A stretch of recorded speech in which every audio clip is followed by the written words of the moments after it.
Okay, let's just jump right in. We're going to be looking at some of history's most, well, frankly, unbelievable stories of survival. I'm talking about people who were staring death right in the face, against absolutely impossible odds, and somehow they just refused to give up. So that really brings up the big question, right? What does it actually take to survive the impossible? Is it just pure dumb luck? Is it some incredible ingenuity? Or is it something else, something deeper? Well, that's what we're going to explore through 3 true stories that, honestly, will push everything you think you know about human endurance. All right, so for our first story, picture this. You're completely alone, nothing but endless water in every direction. And to top it all off, it's the middle of World War II. It's about as terrifying a place as you can possibly imagine. So this is where we meet Poon Lim. He's just 24 years old, working as a steward on a British merchant ship. And then, out of nowhere, his entire world is literally blown apart. 2 torpedoes from a German U-boat hit the ship, and he's thrown into the freezing cold waters of the Atlantic. Okay, so as if that's not bad enough, as his ship is going down, the German U-boat actually surfaces.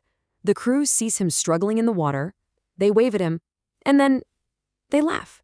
They actually laugh at him before going back under, just leaving him there to die. Can you even imagine? But after 2 grueling hours, he spots a tiny glimmer of hope, a life raft. It doesn't have much, just a few basic supplies. Now, you might think finding the raft is where the story gets easier, but really, those supplies, they were just a band-aid.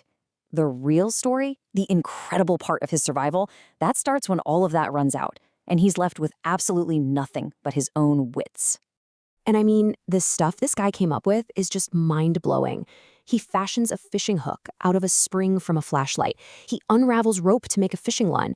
He even pries a nail out of the raft itself to make a bigger hook. He starts catching fish, even seagulls, and he rigs up this clever canvas system to collect every single drop of rainwater. He was literally engineering his own survival right there in the middle of the ocean. But of course, it couldn't be that simple. A new crisis hits. The rain just stops. The sun is relentless. He's becoming dangerously dehydrated, totally delirious. He's really at his breaking point. And just then, as if on cue, the sharks show up. They start circling his little raft. So in this moment of just complete desperation, he does something absolutely unbelievable. He manages to bait a shark. He fights it. He pulls it onto the raft with him. And then he does the unthinkable. He cuts it open and drinks the blood from its liver just to get some hydration. I mean, it's a brutal, primal act of survival, and it's almost certainly what saved his life.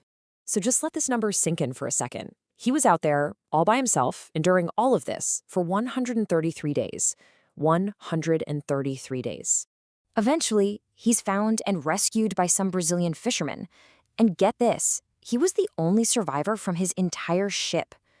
Later, when someone told him he'd set the world record for survival on a life raft, his response was just so simple and powerful.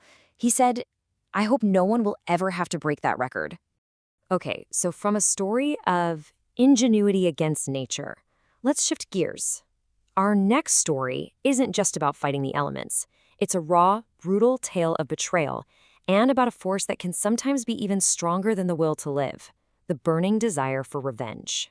So now we're in South Dakota, way back in 1823, and we're following a fur trapper named Hugh Glass.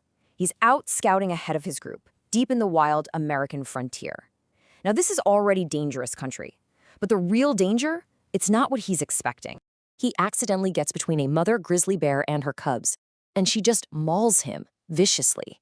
His back is shredded open, ribs exposed, his leg is broken, he's basically a wreck. So the leader of his party pays 2 other men to stay with him until he finally dies. But here's the thing. After 5 days, he's still breathing. So what do? They take his rifle, his knife, all his supplies, and they just leave him in a shallow grave to die alone. So when Glass comes to, he's all alone. No weapon, no tools, and he's horribly injured. The closest place with people, Fort Kiowa, is 200 miles away. For a healthy person, that's a trek. For him, it should have been impossible. But this is where the story gets truly insane. He literally sets his own broken leg. His wounds are getting infected and rotting, so he lays down on a log and lets maggots eat the dead flesh, which, as gruesome as that sounds, is actually what saved him from a fatal infection. He's eating roots, bugs, anything he can find. And he crawled. He crawled most of those 200 miles, powered by just one single, all-consuming thought: getting revenge on the men who left him. And then, 6 weeks later, this figure stumbles into Fort Kiowa. He looks more like a walking ghost than a man. It's Hugh Glass. And as soon as he recovers enough to stand, he gets a new rifle. And you know exactly what he does next. He sets off to find the men who betrayed him. He eventually catches up to one of them, a guy named Fitzgerald. But Fitzgerald, knowing Glass might be coming, had joined the army. So now he's protected by the military. Glass can't touch him. He can't get that physical revenge he craved. So instead, he just takes back his stolen rifle and gives Fitzgerald this cold, chilling warning that essentially promises, if you ever leave the army, I'll be waiting. Okay, what a story, but notice the theme there, being left behind. Well, our final story is the complete opposite of that. It's about a leader who absolutely refused to leave a single man behind. This isn't just one man's survival story. It's about an unbelievable commitment to save an entire crew. Meet Sir Ernest Shackleton, and his goal is, well, it's about as ambitious as it gets, especially for the early 1900s. He wants to be the very first person to walk across the entire continent of Antarctica. So he gets his ship, aptly named the Endurance. He gathers a crew of 28 men, and they set sail, totally ready to make history. Yeah, well, Antarctica had some other plans. In January 1915, their ship, the Endurance, gets completely trapped in the pack ice. It's stuck. And then by October, the pressure of the ice is so immense, it just crushes the ship, sinks it. The crew is now stranded on the ice itself. They drift for months on these ice floes until they finally make it to this barren, isolated rock they call Elephant Island. And the whole ordeal, from start to finish, it's going to last for almost 2 years. At this point, Shackleton knows no one is coming to rescue them. No one even knows where they are. So he launches what has to be one of the most audacious rescue missions of all time. He takes 5 men, and they get into this tiny 22-foot lifeboat, and they sail it 800 miles across the most dangerous, violent ocean on the planet. And after that, they have to cross a range of uncharted glacier-covered mountains just to reach a tiny whaling station on the other side. It's just impossible. And even after reaching help, it wasn't over. It took him 4 separate attempts to get a ship that could break through the ice and get back to his men. So, after 2 years, 2 years stranded in literally the most hostile place on Earth, how many men do you think survived? Every single one. All 28 made it home alive. So, when you look at all 3 of these just incredible stories, what's the takeaway?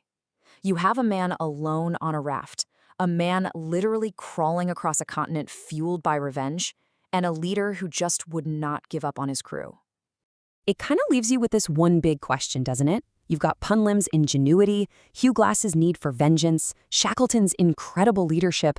They're all so different. So what's the common thread that ties them all together? Is survival just a matter of luck? Is it about being clever? Or is there something else, something deeper? Some kind of unbreakable, indomitable force inside the human spirit. Definitely something to think about.